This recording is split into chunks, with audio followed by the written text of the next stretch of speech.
നമസ്കാരം. പെൻഷൻ ന്യൂസിന്റെ പുതിയൊരു വീഡിയോയിലേക്ക് എല്ലാവർക്കും സ്വാഗതം. എല്ലാവിധ സർക്കാർ അറിയിപ്പുകളും നിങ്ങളിലേക്ക് എത്താൻ ഈ ചാനൽ സബ്സ്ക്രൈബ് ചെയ്യുക.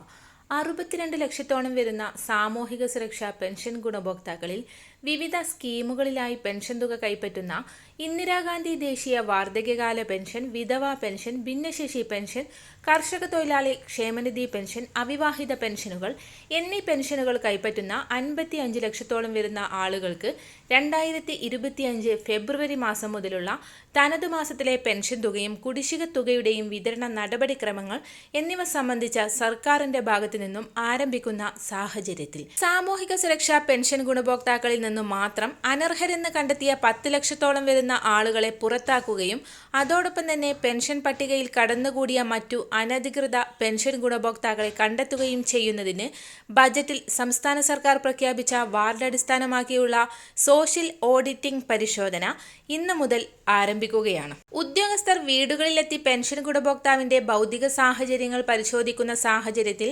വലിയ ഒരു വിഭാഗം പെൻഷൻ ഗുണഭോക്താക്കൾ പെൻഷൻ പട്ടികയിൽ നിന്ന് പുറത്താക്കപ്പെടുകയും ഏറ്റവും പുതിയ വിതരണ ലിസ്റ്റിന്റെ അടിസ്ഥാനത്തിൽ പെൻഷൻ പട്ടിക തയ്യാറാക്കുമ്പോൾ അനർഹരെ ഒഴിവാക്കിക്കൊണ്ട് ഏറ്റവും അർഹതപ്പെട്ട ആളുകളിലേക്ക് മാത്രമായി പെൻഷൻ വിതരണം ചുരുക്കുകയും ചെയ്യും.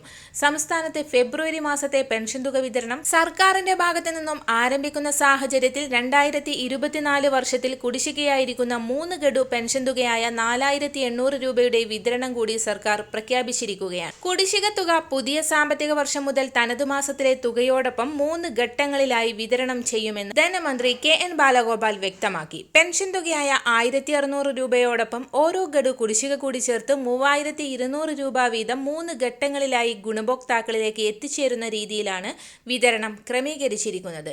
സോഷ്യൽ ഓഡിറ്റിംഗിന്റെ ഭാഗമായി പുറത്താക്കപ്പെടുന്ന ഗുണഭോക്താക്കൾക്ക് കുടിശ്ശിക തുകയിൽ അർഹതയുണ്ടോ എന്ന് വരും ദിവസങ്ങളിൽ സർക്കാരിന്റെ ഭാഗത്തു നിന്നും പ്രഖ്യാപനമുണ്ടാകും.